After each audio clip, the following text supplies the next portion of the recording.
When you come into the game, I was a little disappointed and thought they would be playing "The Eye of the Tiger" and when they you came in. should have. That's the song I have put on there for a reason, because we're passionate about the Tigers. Yeah, there you go. God has a dream specifically for you, and if you don't play your part, it won't get played. And if your part doesn't get played, I assure you, souls can be lost. The world doesn't need another John Paul II or Mother Teresa. The world needs you, and your ordinary life has an extraordinary mission. Now is your time. You're listening to the Extraordinary Mission Podcast with Dr. John Wood. Dr. John Wood is an optometrist, author, speaker, and saint in the making. He has published 3 books and speaks across the country, energizing the church to pursue our extraordinary mission.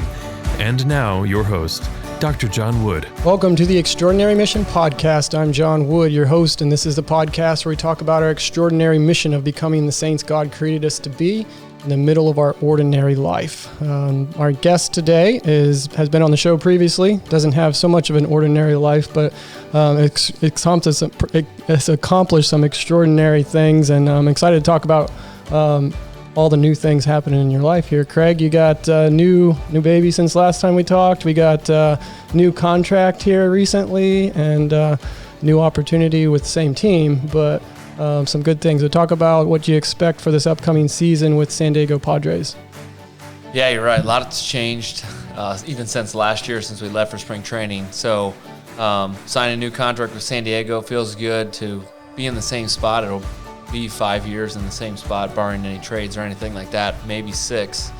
So a place that I can make some relationships happen, build off of those each year, and hopefully it leads to a team that's cohesive and fighting for the World Series. Yeah, you started some good stuff there. You kind of built the foundations with the growing pains with the team, so it probably has to be good to kind of sign back and get the chance to kind of finish what you started there. Right. It's not guaranteed that we'll start winning, but it sure looks like we should. Yeah. We're right on the cusp of having a good team, and I guess it's up to the older veteran guys to get that done. To be some leadership there, which is what you provide very, very beautifully. So just to kind of introduce people maybe that aren't real familiar with your career, just Craig's been playing in the major leagues for over a decade now. So going into, is this your 11th year of Major League Baseball? Yeah, 2009 was the first year. So all right, spent 20 minus 9 is 11. Yeah, seven years with the Nationals. This will be, is this your 4th year in San Diego coming up? 4 years in San Diego. You're kind of in this episode, we want to talk a little bit about perseverance. Last year, we did a couple episodes talking about virtue and how our faith kind of relates to our sports, and how the things that make us champions make us saints as well.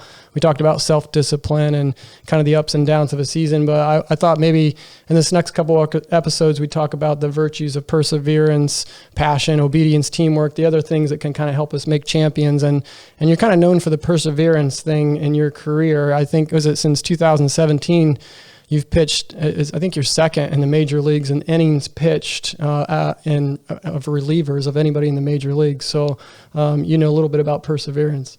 Yeah. It's one of those things that I like to play. I like to pitch.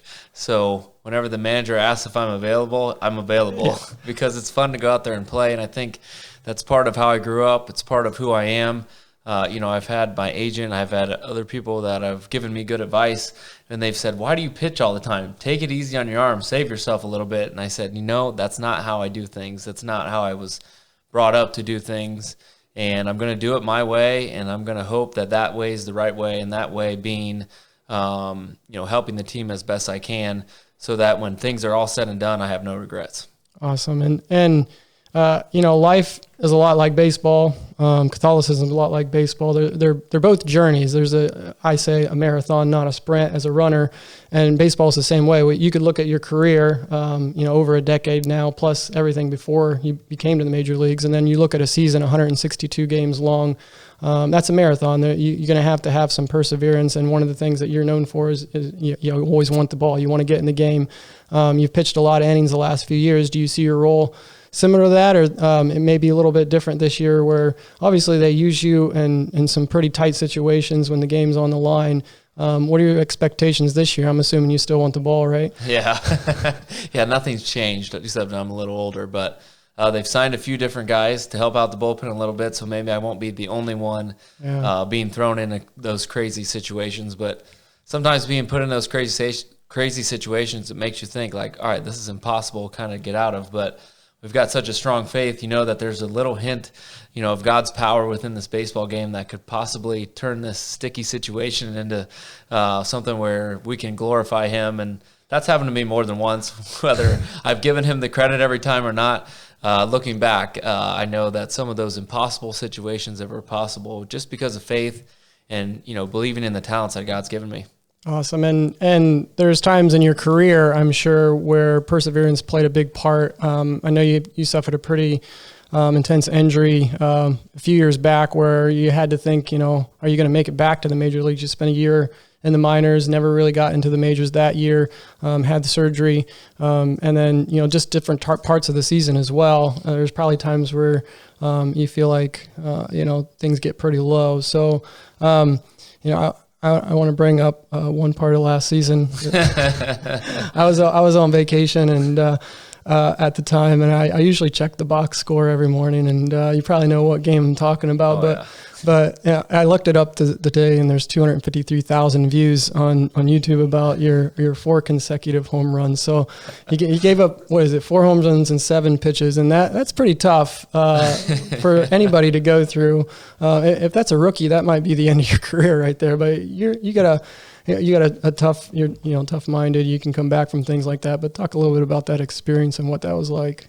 Yeah, it wasn't fun, and it's been brought up a lot whenever I've done interviews, even in this off season, being back home. That's what people talk about. That's what happened. Relievers, they only get on SportsCenter when they give up home runs. I was gonna say that. We've always talked about that. Giving up 4 and 7 pitches, that'll really get you on SportsCenter. It wasn't my finest moment on the mound as a pitcher, but I think the way I handled the situation, the way I came back from that the rest of the season, I think it might have been my finest work as a baseball player in my career. Whether, I can put a feather in my cap or not, I know that it was one of my worst games, but I ended up having some really good games after that. It made me a little bit more attentive to what I needed to do to get better, how I needed to lock it in just a little bit more in certain areas to not let that happen again. And, it worked out for me. Ended up with a nice contract after the year. I think after that happened, you'd had 30 teams being like, we're not signing that guy. And ended up, San Diego Padres took good care of me. Understood that one game doesn't define who I am, and nor does any game. But to be able to come back from that, I'm pretty proud of that, to be honest. Yeah, and I've always said, you don't get to the Hall of Fame because of one game. You don't lose the Hall of Fame because of one game. It's a long season, and just a testament to your character and your drive is just, how your teammates and your coaches talked about that. I remember what Andy Green said. He's like, Craig is going to bounce back because he always does. And that's one of the things I think a lot of people on that team and that organization and people I'm sure you've played with over the years look up to you is that you're going to show up every day, where you feel like it or not. You're going to take the ball. You're going to go back in the game. And for a rookie watching something like that happen, that's a great life lesson. Because I've always said, sometimes we want to run from all the storms and the trials and find a cure to all of our problems in life. But sometimes the problems are the cure. Like you said, that you kind of had a bad month of June. I mean, your numbers looked a little higher this past year than the year before, but it was just, if you take out that month, yeah, you had a pretty incredible year, and how you bounced back and you finished the season strong. Right. I mean, it was a time in the baseball season where I had to be who I said I was, or who I portrayed myself to be. I had to be the same person that walked through the doors every single day. And all those young guys watch that. They're watching how the older veteran carries himself, if he's going to hang his head, if he's going to, dwell on those 4 home runs he gave up, or the 4 runs he gave up 2 weeks later, whatever. Or is he going to come in head high, ready to win another baseball game? Because essentially, after that's over, it's only one game. It only counts as one, and you've got 1 million more to go. And that was kind of my mentality. And, having a strong faith makes it a little bit easier to come back from that, because, baseball's not the end-all be-all. I'm striving for heaven. So how I act in that is determining whether I actually get to heaven or not. Whether I give up those home runs, I don't think God's going to give a darn, back then. And if, how many ever home runs I give up. And, I got a funny story from when I was in the minor leagues. I came up to a big league game, gave up a home run. I pitched good besides that, and I was talking to one of my coaches, and I said, yeah, I gave up that stupid home run. And he says, I hope you give up 1 million of those. And I said, 1 million home runs, that'd be miserable. And he says, yeah, but that means you're playing for a long time. And so, I'm just trying to keep that longevity going. There you go. Keep going. And you kind of tie that to their faith. And you look at Catholicism and our own faith. And a lot of people are tempted to give up sometimes, not because we in our own journey, we make a lot of mistakes. We do things wrong and we're like, well, it's too late for me. But maybe sometimes the people around us, maybe the coach doesn't put you in the game and you feel like you didn't get shortchanged, or the umpire made a bad call. And in the church, sometimes there's leaders that do terrible things and it makes you just want to leave and you want to quit. And perseverance, that life is the journey, just like the baseball season. I think they parallel very well. And I think it's a good life lesson that you've taught others. Right. And I think sometimes, when we sin, we don't feel worthy of being able to enter the doors of the church. And when you give up 4 home runs and 7 pitches, I didn't feel worthy of being a major league pitcher for a little bit, but that's not the case. It's like you said, it's a marathon. It's what you've built up over a lifetime, not what you've done in a single day. And essentially that's why Jesus died on the cross, is so that you can walk through those doors every day. And the people that do walk through those doors every day recognize that they need forgiveness and that they've earned it because Jesus paid the price. Exactly. So let's talk about another P word that kind of goes along with perseverance. Let's talk about passion. We're both from Versailles, and when we were growing up with the Tigers, we talk about the eye of the tiger. And when you come into the game, I was a little disappointed in San Diego because I don't think I heard. Maybe they played it, but I didn't hear. I thought they would be playing the eye of the tiger when you came in. They should have. That's the song I have put on there for a reason, because we're passionate about the Tigers. Yeah, there you go. But you can't play this game without passion, and passion is tough when you relate it to perseverance. It's hard to keep passion for a decade. It's hard to keep passion for 162 games in a row. So how do you keep the passion alive in playing the sport? Well, it's, sometimes you have to remember what baseball was like when you were 8, 9, 10, 11 years old. And that passion you had then, that joy of showing up for the game, and that disappointment when the game was rained out, like how that made you feel. And for me, when a game was rained out, you play 1 game a week, it was like the worst day ever. And so you remember how much you loved that game of baseball when you're 10 years old.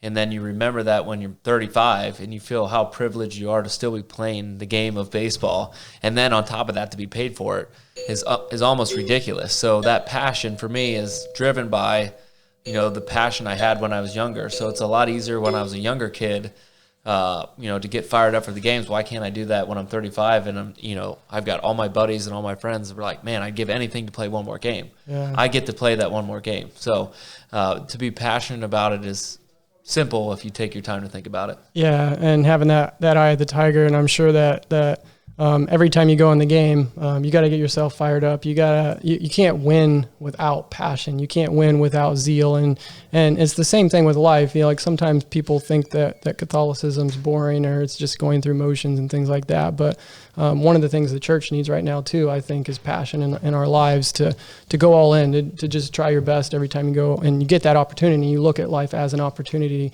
to play a game, and you've been pretty blessed. And to remember your blessings, that helps me to be passionate about going to work every day or whatever it is we're called to do. Yeah, I mean, passion is kind of when it gets deep down to it, why you're showing up. It's your passion for doing the best that you can do every day, and that's what drives you every day. We have a funny saying, me and our closer Kirby H, you got to be passionate about having passion, and that kind of describes what passion is. You got to be passionate about having passion. That's right. You've got to be fired up about it, whatever it is you're trying to do, whether it's playing baseball or it's going to mass on Sunday, or it's going to confession or whatever.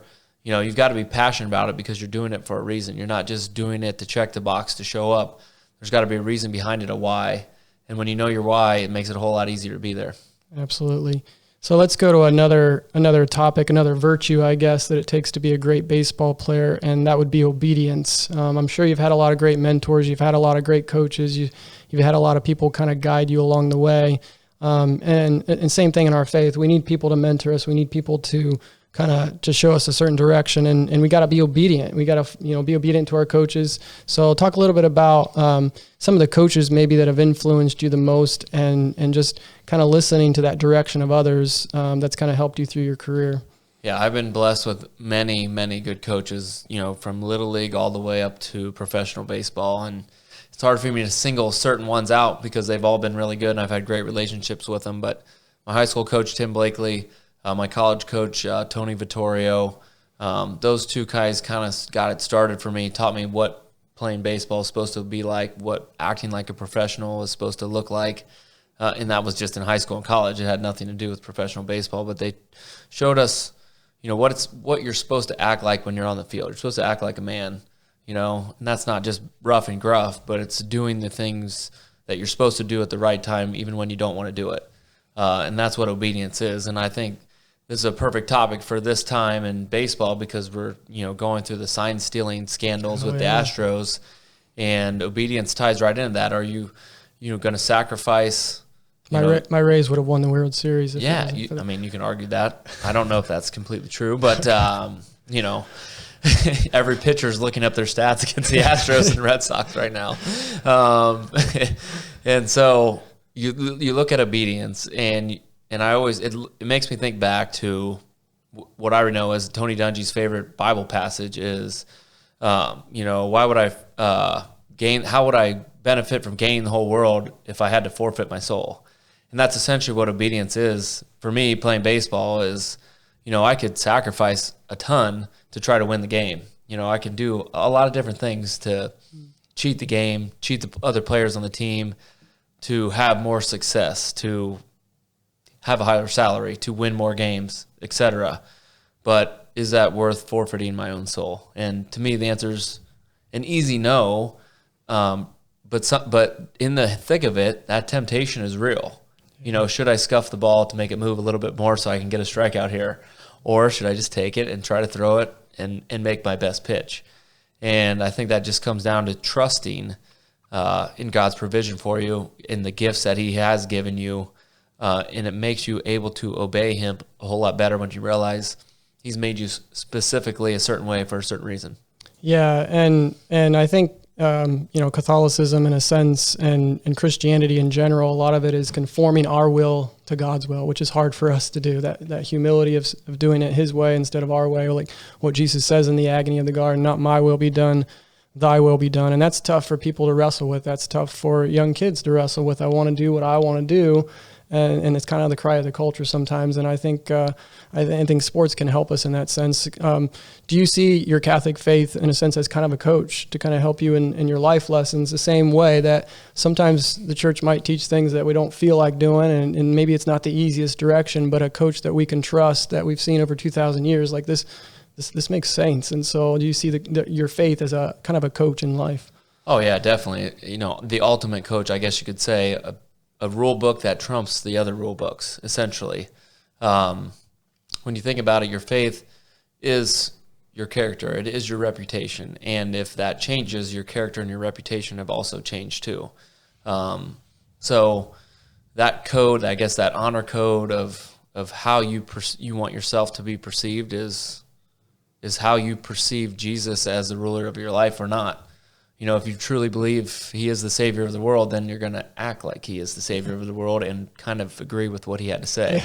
And if you don't agree with what you say, you're essentially saying he wasn't the savior of the world. So when you break it down to that simple yes or no, it makes it, pretty cut and dry, even though the temptation is not as cut and dry. And don't get me wrong, it is, especially playing sports, when you're told to win at all costs, to give it your all, to, dive on the floor for that loose ball, total disregard for your body when we're playing basketball. I know you did that a few times, and so did I. But to do it within the rules and to do it when you can be done with the game, to say you're proud of the game that you played. Absolutely. Yeah, it's just essential in life. It's been great for me in playing sports, but it just in life in general to have that self-discipline. All the virtues kind of fit together, and having the discipline to do things the right way and have that audience of one, like God is watching me at all times. In past episodes, we talked about the stopwatch, and your Father's watching, and he sees everything you do. And instead of, doing things like you said, that cut corners that might elevate yourself in the eyes of the world, doing things, knowing you're doing them the right way, I think is important and kind of help us in our journey. And hopefully parents can kind of take a lesson like that and teach that to their kids. And I can't say that I haven't failed at one time or another doing that. I think we've all, seen that, but we don't like how that feels. And then you immediately take a step back and like, maybe I shouldn't have done it that way, even though everybody else may be doing it that way.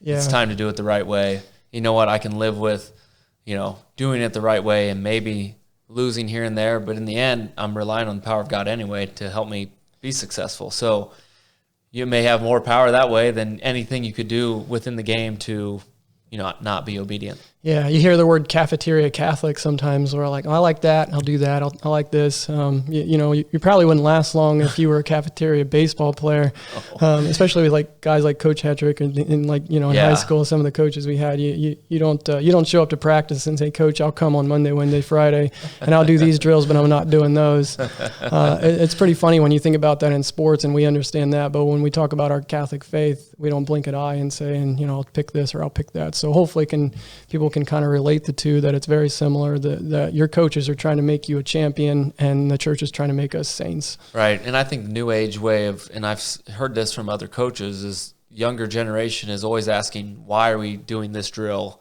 Why are you asking me to do this? And you've got to be able to have a good answer for that. Exactly. You've got to know why you're doing it. So when, the Catholic Church says this is the way we're doing a certain thing, we've got to know why. We can't just say this is the way we've always done it. This is the way great-great-great-grandpa Stammen did it way back when. Yeah. No, this is why we're doing it, because this is where it says it in Scripture. This is where it was happened in tradition, and that's why we do it. Yep, and I that's one of the things I like about some of these younger generations, is they're not going to take because I said so as an answer, and they shouldn't really, because there's beautiful answers out there. We just have to seek those answers and trust that the church wants us to become saints. So I thought we'd maybe end this episode with something a little bit new. I'm going to call this Ask Craig. I just made this up. Creative. Yeah. Thanks. So I'm just going to fire some questions at you so we can get to know Craig Stammen a little bit more. Most of them are one-word answers. Okay. I'll try to keep it to one word. Well, yeah, some of them might be phrases or a couple sentences, but I just don't know. All right, favorite color? Man, easy one. That's so hard. Well, I should say brown and yellow because that's the new colors of the Padres, but my favorite color has always been blue. All right. Favorite ball field to play in? Favorite ball field, if I could go back and play anywhere else, I'd probably play at Versailles High School one more time. But in the big leagues, I always love coming back to Cincinnati. I went to games there in college. And when I was little, it was Riverfront Stadium. But a lot of memories going to those games, picking out the seats I sat in, stuff like that. Nostalgia. Yeah. If not a hometown place, Wrigley Field, Busch Stadium, kind of my two favorites. All right. Worst ball field, and don't say Tropicana Field.